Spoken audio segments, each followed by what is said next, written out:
key to unlocking your abundance wasn't about thinking positive, but clearing the hidden energy blocks that have been sabotaging your success all along.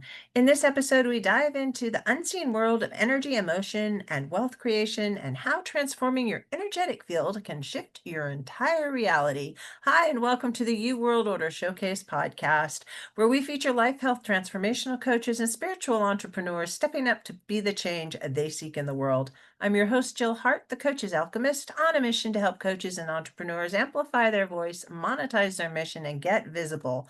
If you're ready to start attracting premium clients without chasing algorithms or hunting people down like a banshee on a mission, head over to coachesalchemist.com and schedule your free client acquisition audit. It's the first step to building a business where your clients seek you out rather than you having to hunt them down. Today, we are chatting with Curtis Knuth. Curtis is a unique energy healer and founder of Vita Sauna, where he helps clients reveal their blind spots and clear wealth blocks that keep them stuck. With a background in carpentry and years of studying energy fields, Curtis bridges the practical and the mystical, transforming non-beneficial energy into empowerment and flow. Through his signature Clearing 33 Wealth Blocks program, he guides clients to release emotional residue and realign with their natural abundance. Hi, and welcome to the show, Kurt. It's great to have you with us. Thanks for having me, Jill. Hello, everybody. All right, let's ask you the big question. What's the most significant thing, in your opinion, as individuals we can do to make an impact on how the world is going? I would think the number one thing is how you view it.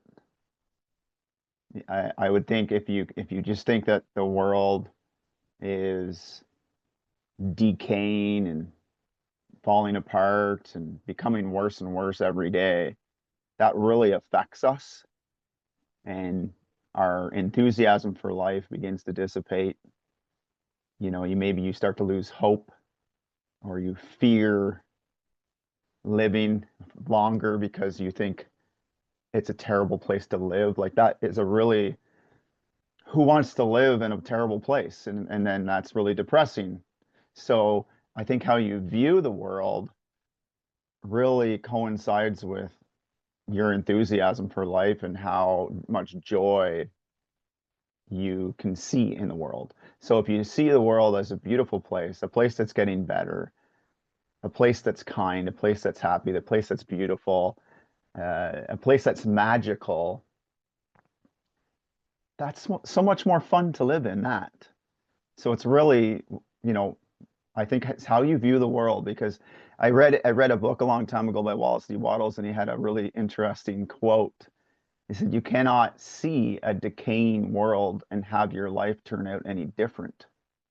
And when in 2017 is when I wrote that, or when I read that book, and I would sit on some of the phrases, and instead of passively reading something and then, oh, that's cool, and then move on, I sat with it, and I said, really? Does that have that much of effect on our life? Does it truly affect our own future? And I'm living proof that it does, because I got to a place where I said, okay, I've read enough.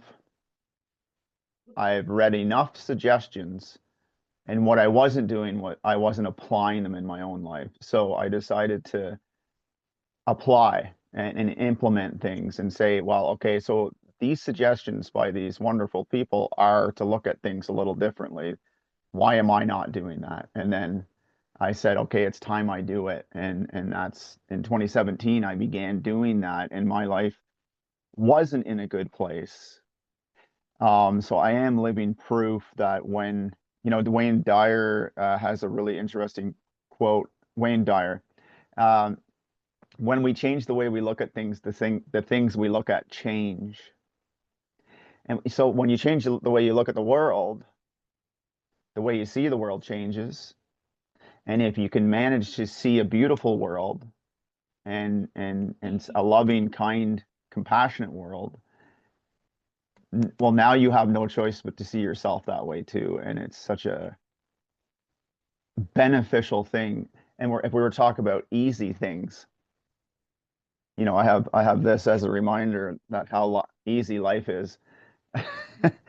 And it's something that is in my face every day because I look at it all the time. And it's a really important reminder that this was always meant to be easy, not hard. And when we release the struggle, even struggle that comes after releasing struggle no longer feels like struggle. So it's a fascinating thing to play around with. And again, I haven't spent any money. All I've done is adjusted the way I look at the world, and it didn't cost me anything. So if we were to talk about some easy suggestions on how people can shift their world, shift their lives, and that doesn't cost them anything, um, there's some really easy things that we can do that I find are really important and beneficial. You know, even your breath, exercising your breath, your lung capacity has the capacity to breathe so much, but yet we always shallow breathe. So deep breathing is a longevity secret that so many of us don't do. So again, that doesn't cost anything either. So we're just talking about little things and moving your body, stretching your body. Um, again, doesn't Smiling. cost smiling, right? These things don't cost anything. Um, and and if someone's in a place where they can't afford many things right now and they're wondering how to better their life, then I would suggest starting with those simple little things because it has this ripple effect in your life. Because if we were talking about self-love, it's how are you treating yourself? And it could be as simple as making yourself a sandwich versus going to buy something at the store that's already made, because that's an act of self-love, and you're just kindly acting towards yourself, which has this twofold effect that we can't always see. And there, normally are things working on our behalf always, and it's a really wonderful way to be a part of it in your life and realize that we are the one who steers our life, but we're not the engine. The engine is something we can't stop. So you can't stop you is something I like to realize. You won't ever stop you. So then if you can't stop you, then wouldn't you want to learn how to at least steer the ship and feel like you have a say in your life? Um, because I do think we're in a place now with the amount of information that's out there. There is so much at our fingertips to learn and accumulate that even 20 years ago wasn't even close to being available. 5 years ago. Or yeah, I think you would have had to travel to every library on the planet and consume every book and maybe not even get close. So now, I mean, not many people could do that. Not many people could travel that far to learn things. And now it's just a matter of researching and at our fingertips, and we can learn so much in so little time now. And and And I we have think, AI to synthesize things for us in a way that yes, would take hours just trying to Google it. yeah, It's like, yeah, it's an interesting thing with the AI too, because I was listening to the CEO of a big company in the United States, and he was being interviewed a while back, and it was when AI was kind of at its adolescency. And mhm. interestingly enough, he at first he didn't really enjoy it because I guess there's that fear of something new. He said, of all people, his secretary helped him see it differently, and she said, the baby is born, we can't kick it. It's such a fascinating thing. So AI is here. We can keep kicking it all we want, but it's alive. It's here. It's now. So would you rather kick the baby, or would you rather show it compassion and work with it Shape and it because shape we it? are all working together. We're Yeah. talking about energy. Yeah. AI is just energy. And Yeah. it's synthesizing all of the energy and all the production of energy of the whole world. Um, being We're creating this thing. It's not like Yeah, somebody thought it up and threw it out there and now we're at its mercy. We're yeah, we are raising AI, all of us together as a collective. And it's yeah, interesting where it's going. yeah. If you think about it, the desire of the collective, and collective being all of us Mhm. are that are in this beautiful place. You would think of simply transportation if we were just talk about that separately from AI, just transportation. You can see the progression of transportation on in the earth. And at one point it was on a donkey, or it was walking on your own 2 feet. And the desire of people to get from A to B became strong, and then more things to transport from A to B became available to us because of the desire grew. So AI is just an outward expression of everyone's inner desire for things to be done more efficiently and faster. Mhm. So I'm not surprised that we have airplanes, because our desire to get from A to B grew, and then we simply now have airplanes and we all take them for granted. Although, you know, we have a desire now for information to be organized in such a way where it makes sense to us, where we once had to learn how to do that ourselves. So a company would have had to hire 20 people to organize something. Well, that company no longer requires 20 people to do that, because those other 20 people can do something else now. So it's helped companies expand, grow, remove stress, break things down into more efficient forms.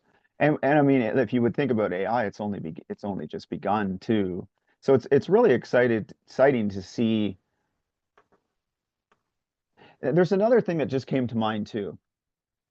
I really don't think that, like, if there's something outside of you that convinces you that you can do something more, all that is just it's an example of what we're capable of. So Mhm. what we're all capable of, and I think this would tie in nicely to what I do and how I kind of view things. So when I look at technology, I have this deep-seated belief that we are also capable of these things. Mhm. And we don't give ourselves enough patience to cultivate it ourselves, because why would I? Because I have these devices beside me that can do it for me. Although I sat and contemplated, could I help someone energetically heal? Could I help someone energetically free themselves of mental pain? Can I help someone who's dealing with PTSD? Can I help someone shift the way they see something that was horrific? And I'm not talking something that was bad. I'm talking horrific. Mhm. And can we have them shift from one mindset to another? Um, and my purposeful expression and desire to learn how to do that grew so strongly, because I started saying, well, do I dare to think that I can help people in that way? And sometimes I was always able to see things really clearly in construction when I would run projects. And a lot of companies would always put me as a lead guy, because Mhm. I had the capability of being asked a question and forming an answer quite fast, um, which I have translated into my healing business, because I learned it wasn't only tied, because I had no really, uh, I wasn't raised in construction, so I had no background of learning construction. I was just really good at being asked a question and having an answer. They come to me really quickly. And now I get to work with people individually, one on one, and sit with them, and I can internally ask, where are we going with this, and what would be of most benefit for this person today? And it's fascinating, the answers I get. And have been able to monetize this into my life. And around 4 years ago, I began working. as a healer part-time, and I was full-time construction still.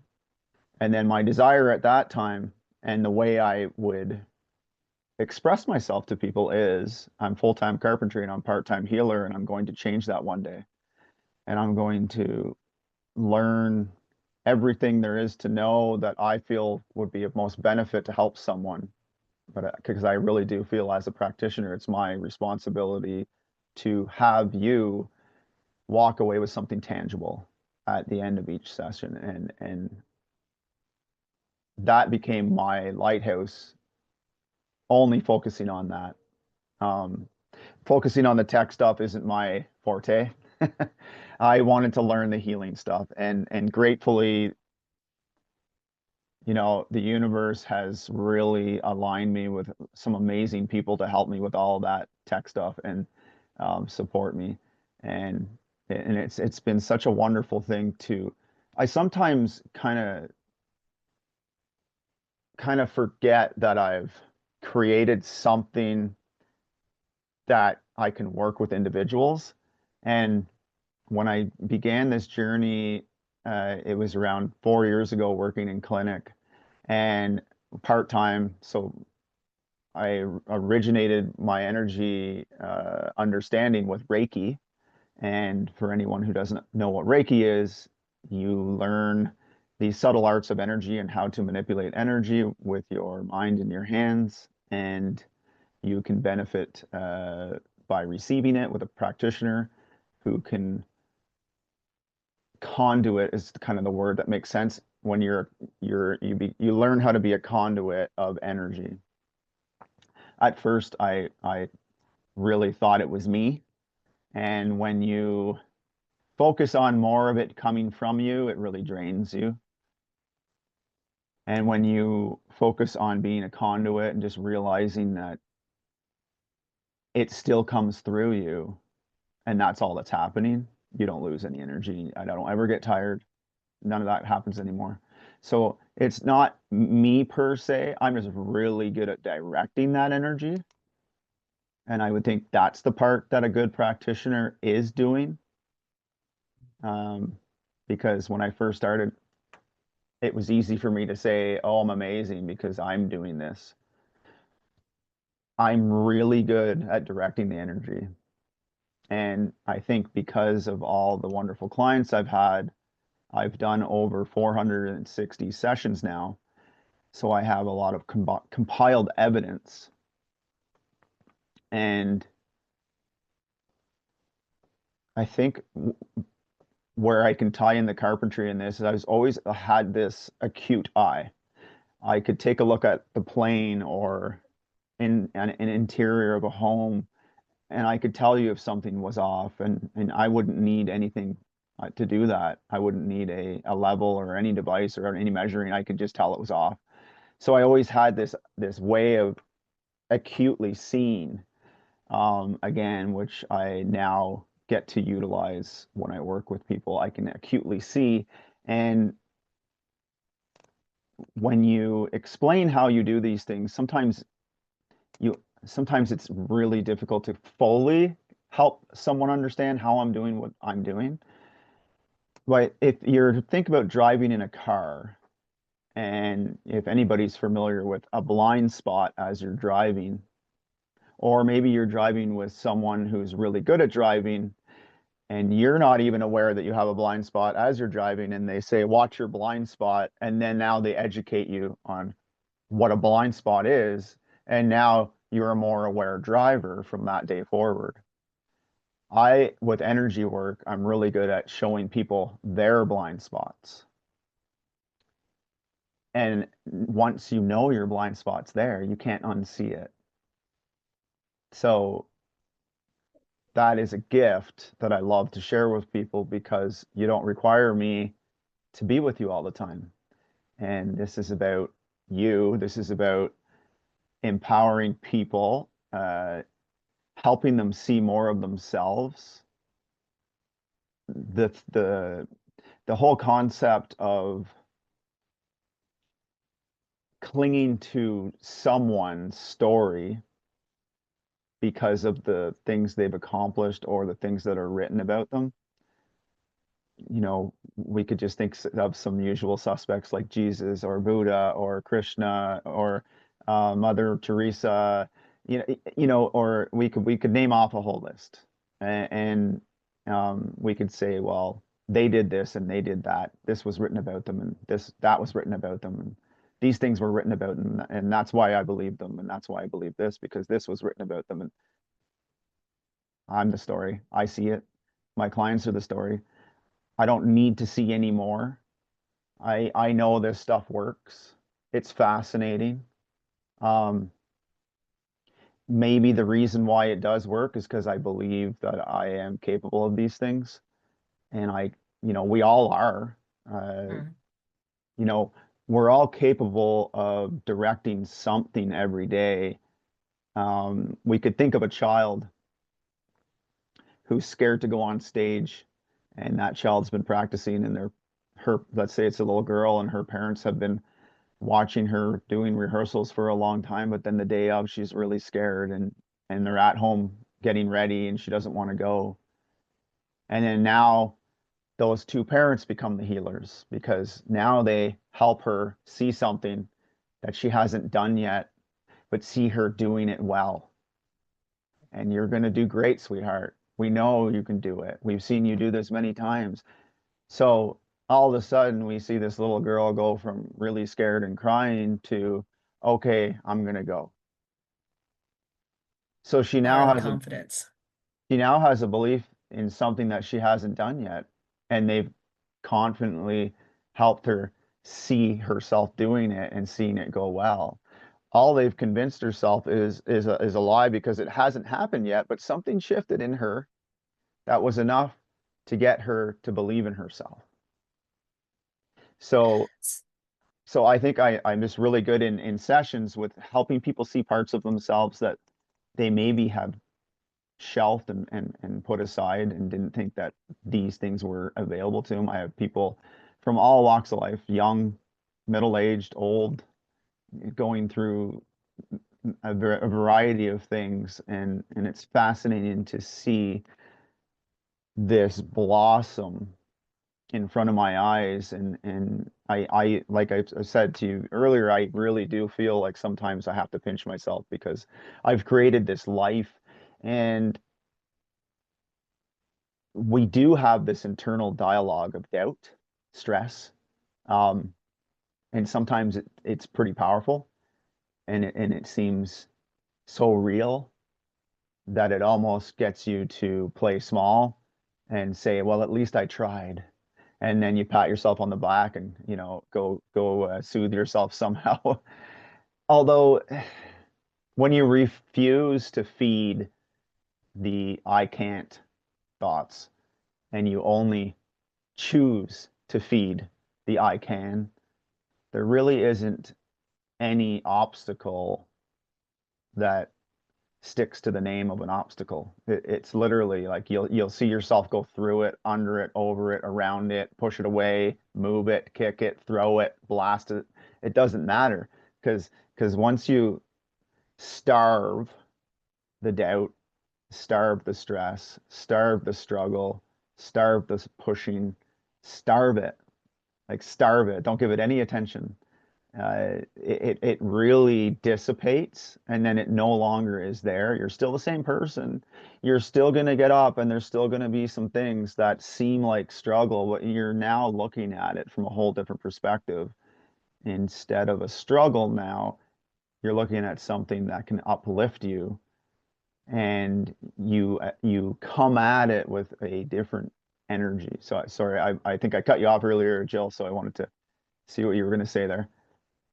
Well, I was going to ask you, I know a lot of people have heard the phrase money is energy, but a few know actually how to work with that energy and what does it mean to Yeah. clear energy blocks on an energetic level? Well, okay, so I love that you said that because,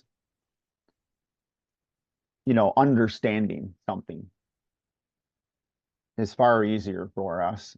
That's why we have directions on appliances we get because it's easier Than to you. understand. Yeah, now you're right. we're all uh, probably guilty of putting together something without looking at the directions, but inevitably we find out why we should have looked at the directions. Um, so understanding. Let's go over a few of the common blocks that people have. The first one is the belief that hard work equals success, right? And then the second one is the belief that money is the root of all evil, belief that the world is not a safe place, treating your job, fixed income as the only source of income, feelings of abandonment, feeling that you don't need money, belief that rich people are bad, belief that money will make you lovable, belief that money can't be made quickly, resistance to anything new showing up in your life. These are just 10 of the first ones on the list that I'm sure I would say all of us have some kind of understanding or thought process when we hear that, but don't really understand where it originates. And generally, most of the stuff that we live with in our life are brought on and taken on and a part of our life from the ages 1 to 8. I mean, you could look at epigenetics, neuroscience. Some of these people dedicate their lives to studying certain things.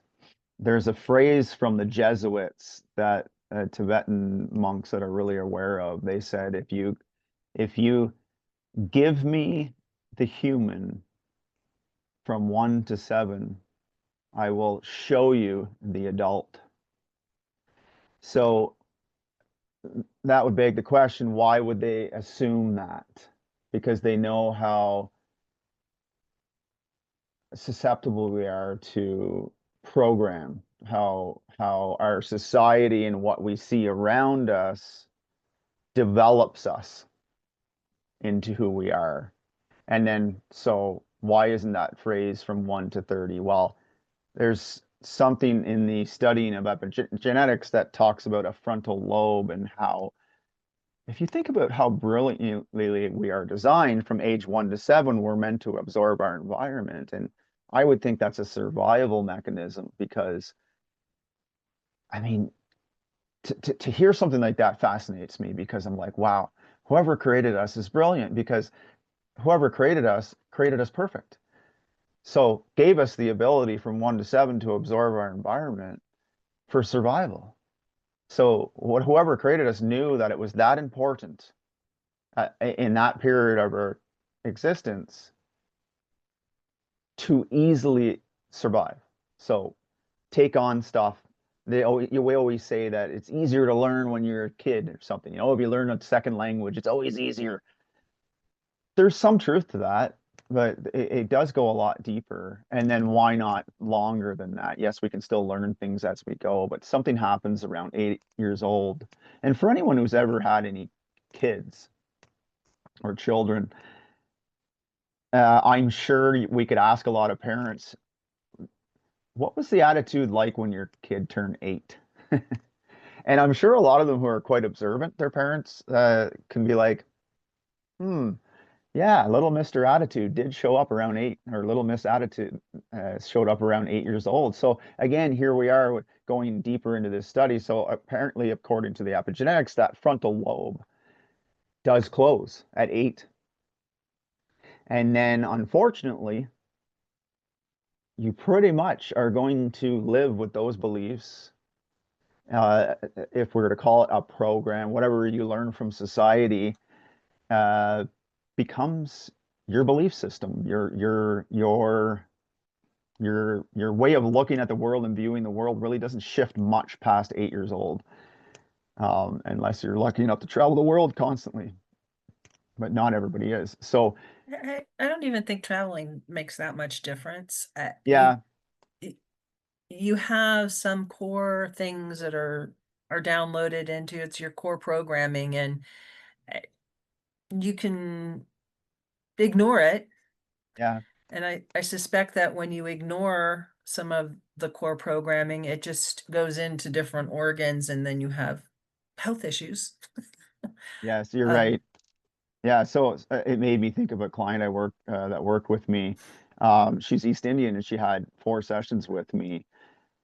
In our second session, we were working on so the chart that I was referring to just now is the CWB. So it's clear wealth blocks. There are 33 wealth blocks that um, when I get asked, I guess I should finish talking about that client before I go on because this is a really interesting thing. I get asked often, how can I do this stuff and how do I know these things work?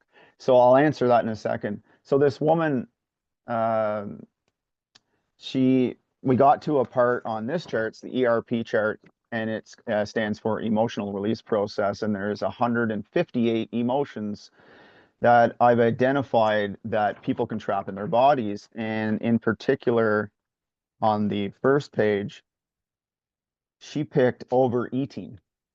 And I'll just paint a picture here. She's 68 years old, fairly slim, but kind of has this bit of pudginess that she's never really been able to shake.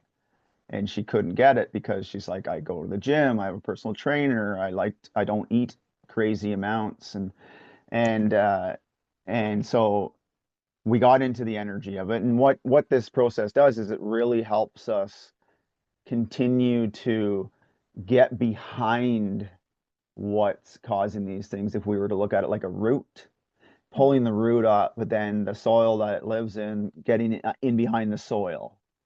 Like, never mind the root, there's still something behind the root. And that's kind of where we go. And then, so it's like you say, so the reason why I thought of this earlier, because you said it's not really about, doesn't matter, traveling really doesn't change too much. So yes, this particular woman was raised in Bosnia with her family. And now she's 68 now, so we can think of when she was a really young girl. Well, she got back to a time where she was thinking about being with her family, and she remembers the constant story that she heard from her parents because food was really scarce for families. And meals like we may be accustomed to are not meals that they had. They would have to ration. And the typical conversation was, we might starve to death this week. That was the typical conversation in her young family. And she always remembers her parents talking about it and screaming and fighting. And so that's what she remembers. And so she had this deep-seated fear of starving to death. So you can see why her body is holding on to this weight, because subconsciously there's something there that's fearful. So it's like her body is trying to protect herself, but she's safe, and she laughs because she was like, I know it's there because it's a block, and we were beginning to unveil it. But she said, I'm also a lawyer, and she's like, I have no business worrying about where my meals come from. I have lots of money. And so again, here we come to that realization. Oh, like, she's not scared. She's got lots of money, so she can eat at fine dining restaurants if she wants now, all the time. And although, so then you have to, how come this is still here out of all this time? Well, I like to look at it like this. We can dwell on that. We can attempt to dissect it because it comes up in a session. It's ready to be cleared. So wouldn't you just want to clear it? And of course, she was eager to say, "Well, I'm done with this," and then thankfully, she has noticed a reduction in her weight, and after that, and you can just see that she's just a little more energetic and happier, and has this better understanding of herself. And for anybody listening, like for me, with my family, my parents have four kids, and I wondered, always often wonder how these things apply to my life, because they've had success in my life and my friends' lives, because I share these things with friends as kind of a way to experiment to see if they work. And I think this is a good time to talk about how I do what I do. When I see something working, and I think we could all agree enough times, then there's got to be something to this. And then that's when I began to desire to have Vita Sauna energy healing, and that all kind of birthed in my life. And so if we were to talk about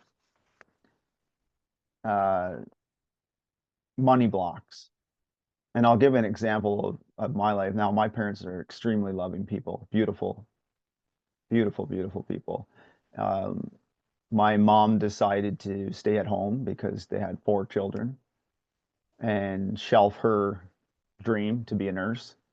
And my father was a teacher, so he didn't have a lot of time. So he brought the money in, and she raised the kids.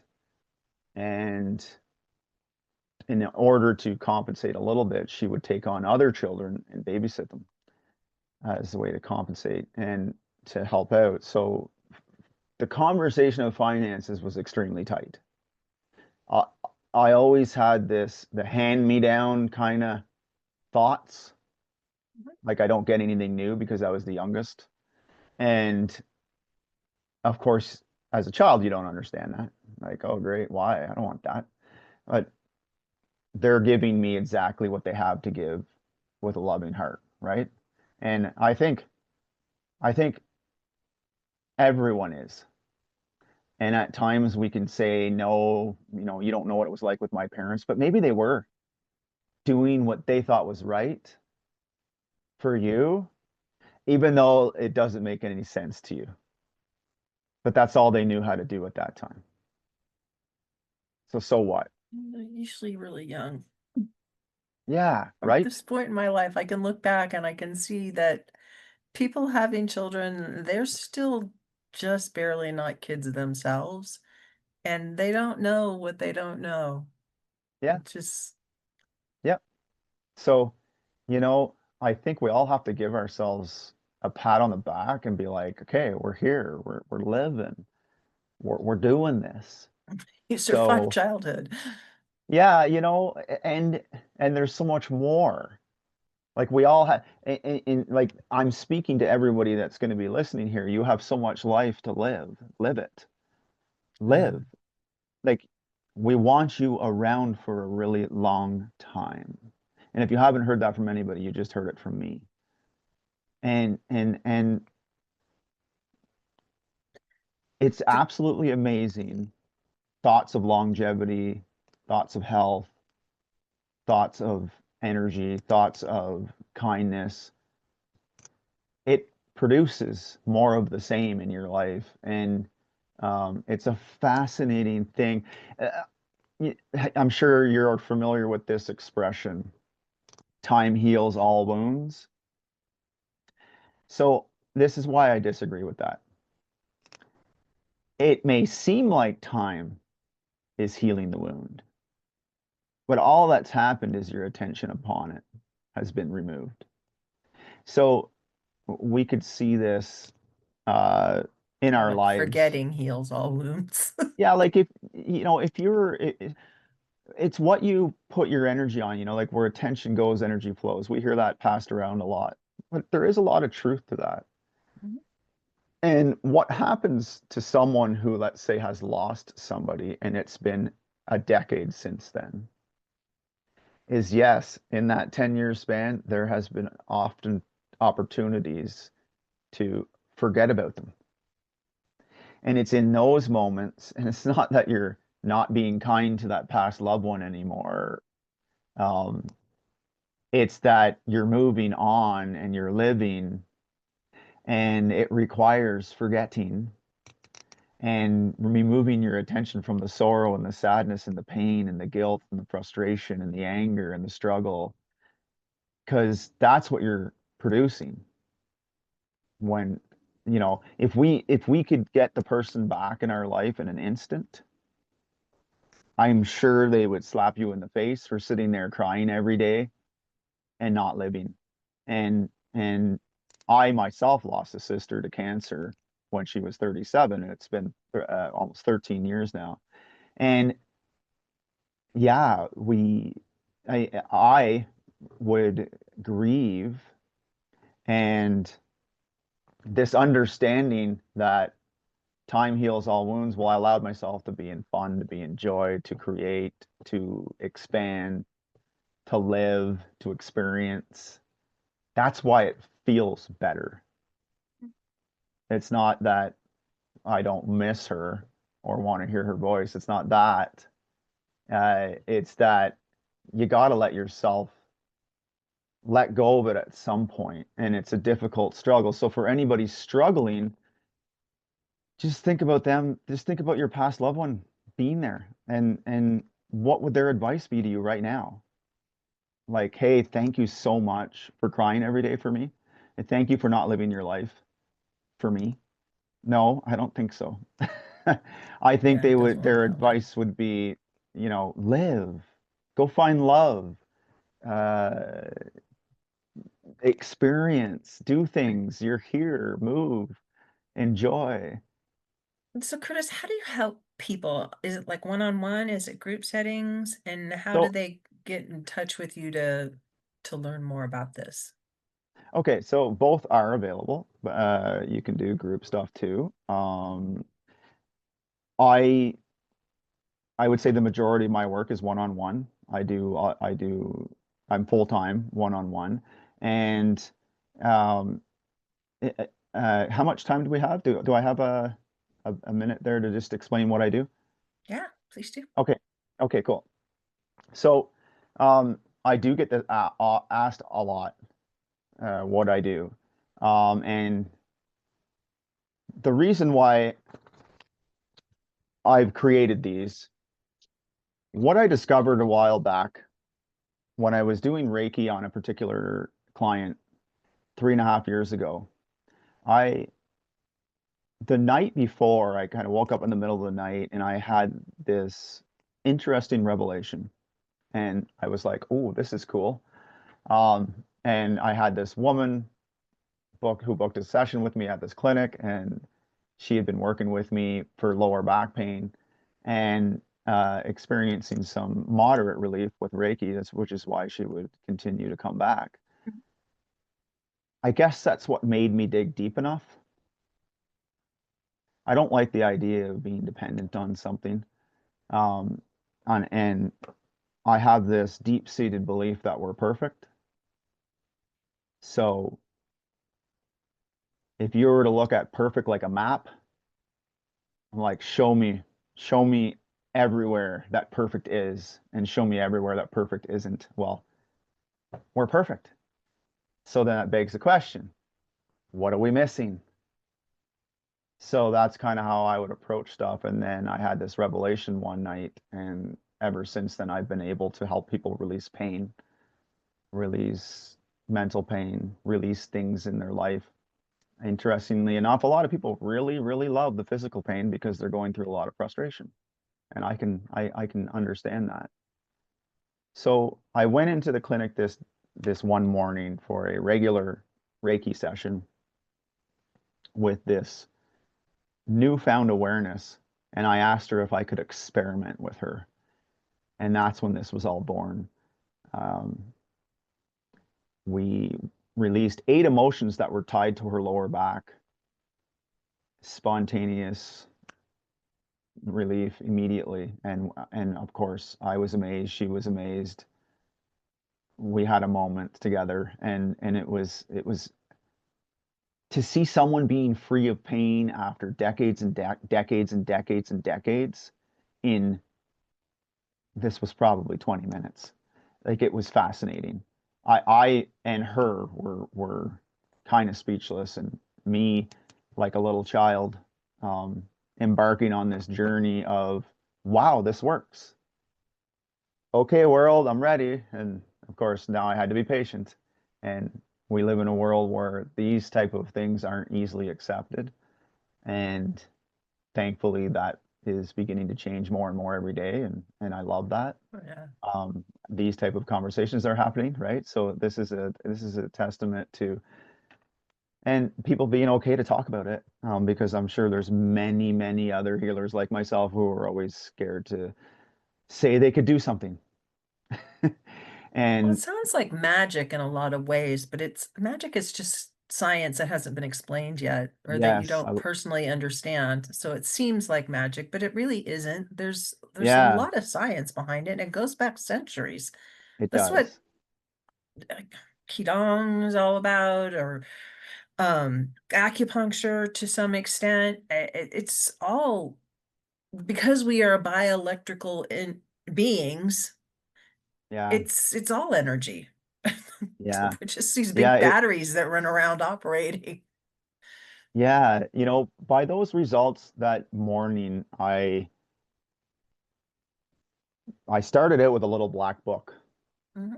just taking little notes, and then now, of course, it's really polished, and it's just a wonderful intake and chart journey to take with the client.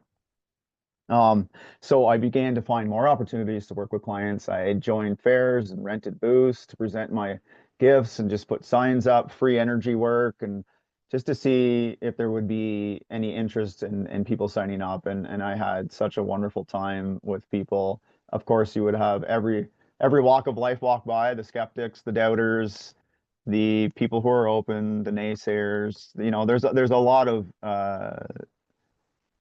we all have our own opinions on these things, and coming from a life of carpentry and sports, with a Christian background, and not really knowing what, like, my true place in life, and then, of course, starting to be able to do these things felt like a joke, because I was like, oh, great.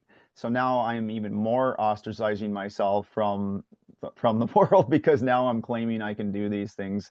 And I went through a lot of heavy doubt.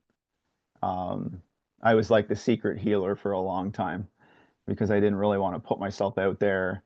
And It's actually a spiritual gift. well, you claim these things, right? You have to claim them. And I can't unsee what I've seen. I can't. It happens with my clients. We have these magical moments together where I feel like I'm not in the room. We're floating on some other existence, and these transformations happen, and it's absolutely amazing. I I could recollect a few things that come to mind from some of the events.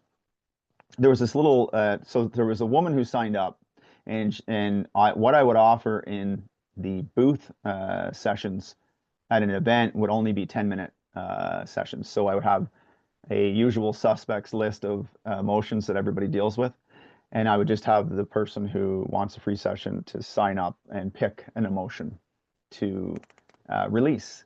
So they would come in my booth and we would release it, and then they would experience this lift, and then go on their day. And I had lots of people signing up. So I would just have this revolving door, and a woman signed up and she released stress and she loved it. Well, the next morning, I was at the booth the whole weekend, and she brought her daughter. Her daughter had been dealing with severe bullying, and she picked anxiety, and she's 12 years old. And she was really white, grimace, rough tone about her, and a little nervous. But she was listening to her mom, and she came in, and thankfully she was comfortable enough with me to sit down.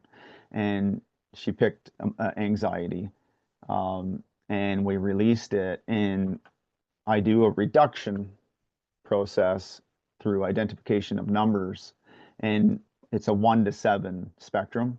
Seven would be horrible, terrible. One is beautiful and fine.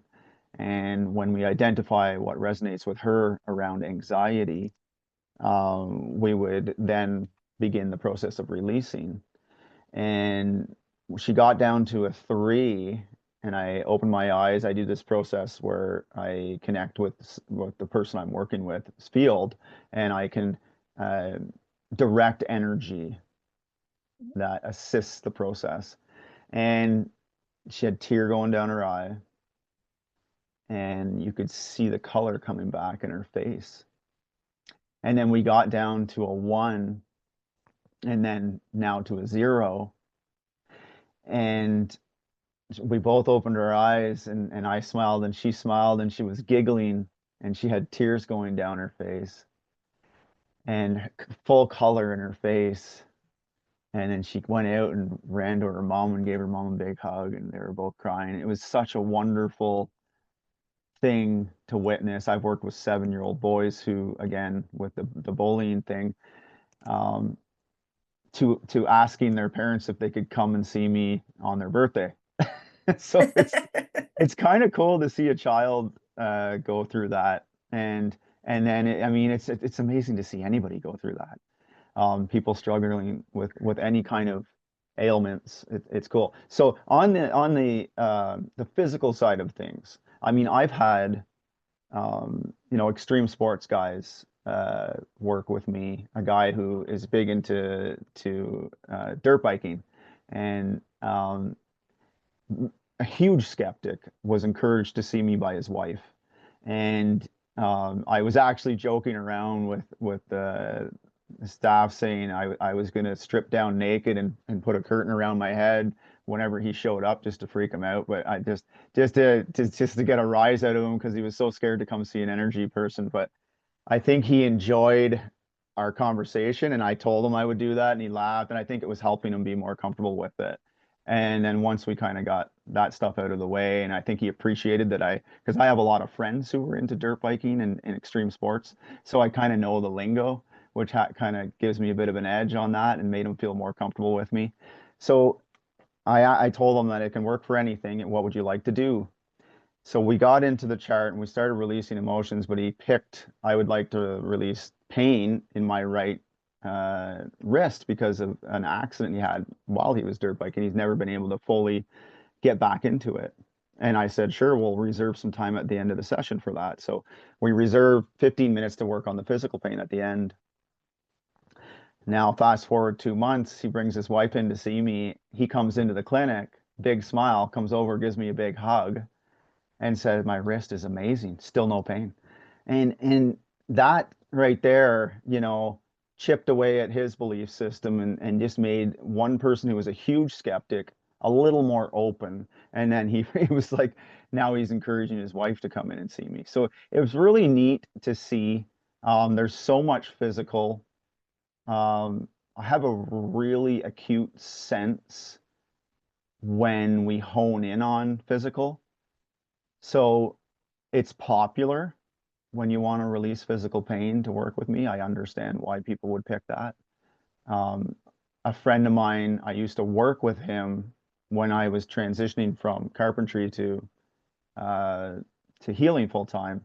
He loved it because he would play with his kids a lot and hurt himself a lot, and he would come into work and get me to work on him on our breaks, and he just loved it. And this one particular time, he was skating with his kids at night, and his skate got caught in a rut in the ice, and his leg went that way, and the rest of his body went the other way, and he really hurt his leg. So he saw me the next morning. We were working together, and then he asked me if I could do. He's like, "Can you do that thing you do?" And so I released the pain for him, and then he sent me a video that night. He was skating again with his kids, and so it's just so cool. Now the reason why I'm bringing this up, if we were to think of this working, it releases pain. Okay. I caught on to the idea after working with a gentleman who asked me to help him release pain in his elbow from moving something too heavy. So we get into the process and we're reducing. He picked a 7 as severity, like really difficult, frustrating pain. And we got down to a 2, around a 2, and nothing was working. And I was like, okay, what's going on? This isn't normal. And now uh, it was getting to the point where we were running out of time, and I was like, okay, well, we're done for today, and we'll just let this go. And I was kind of confused. So he reaches out to me 2 days later, and he said, I have a confession to make. He had been struggling with his wife recently, and it's been causing a lot of mental pain for him. And he said, while you were working with me, all I was focusing on was the struggle and the pain with my wife. But he's like, the most interesting thing, my wife just out of nowhere asks me to talk, and we have the most wonderful talk, and all of that stuff is gone. And he said, is this a thing? Like, because he was emotional about it. So then I started thinking, wow, so whatever the person's focusing on while I'm working with them, we can reduce that. So now here I am with my eagerness again, excitedly asking now on my chart, are you dealing with any mental pain? And would you like to release that? So then I start experimenting with that. And I have a lot of clients who sign up with me often and they buy packages through my website. And I would ask them out of eagerness to know how they're doing with the mental pain that we released. And they're like, oh, I forgot all about it. It's gone. And I was like, oh, wow. So then so then what I really began to understand is I'm really good at helping people release things. Well, let's talk about the elephant in the room for a lot of people, money. It seems to evade people somehow. Somehow you get money and then something happens. An appliance breaks down in your house, or something happens, an accident, or need to fix this. You finally get going, and all of a sudden, like, what's going on? Why does this always happen? Why is it like, and is there such thing as money blocks? Well, you don't need me to find information on that. You can just research, right? Um, where you could utilize from working with me is my ability to help you release something, to help you clear it, to help you transmute it, to help you erase it. That's where I come in. So whatever information you want to find is fine with me because I can find it too. And that's how I created the chart. You just look up money blocks, common money blocks. For me, it's I know how to release. I can help people release. So then oh, good, let's do this. Let's help people with money. The CWB chart's really new and fresh. I don't have a lot of case studies. I do have a few clients that I've worked with that are experiencing things in their life um, that feel like it's out of the blue, like getting 5 clients signing, unexpected money, um, people inquiring about their services, people responding to an email that was a year ago and saying, yeah, we're going to go with you like within 48 hours of clearing these blocks. I've had one person do all 33. And she said she said she feels like a different person. She's like, there isn't anything there. There's not a doubt in my mind about can I achieve, can I become great, can I do great things, am I worthy? She's like, and you can see energetically, she just looks different and she sounds different. And all these opportunities are here almost as if they've always been. And I think for all of us, everything's available all at the same time. We do hear a lot of this common thing about, everything's now. And we can um, there's a word, what's the word I'm thinking of? It's not uh, what's uh, not waste, squander. We can squander these ideas, meaning we can come up with a million reasons why they don't work and get so caught up in that you won't be open to stuff like this. But when you don't squander the essence that is us, when you just let yourself for a moment believe that you are worthy, that you're perfect, that even I gotta do something because I gotta find out my best version of myself. There's this thing I gotta do, this other thing I gotta. It's all expressions that are saying that you're not perfect. But when you just can let yourself just sit and say, okay, I am perfect. That's a thought that we don't necessarily allow in. And it's going to feel weird. It's going to feel unfamiliar. It's going to feel uncomfortable at first, just like learning anything new. And We might even say, oh, it's really egotistical to say that you're perfect. Although I challenge anybody to say it over and over and over to themselves every day, because we really begin to redefine this idea of perfect. It's a Um, really good idea. yeah, It will yeah, help people. I appreciate you joining me today, Curtis. This has been a great conversation. awesome. Yeah, thank And you. people can learn more about you and sign up for your clearing sessions at vitasauna.vip. Is that correct? Yes, yeah, absolutely. Yeah, and Okay. in there, you can find the programs. There is package deals. These charts take about three or more sessions. Everyone's a little bit different, so it needs to be approached at the best for you. I will say something that I like to share with clients that might be helpful here. There in the 70s and the 80s, it was really popular for people to hire hypnotists to for addictions.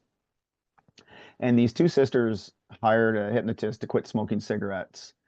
And the day they went in, they got hypnotized. One sister left. She quit smoking and never smoked again. The other sister couldn't quit.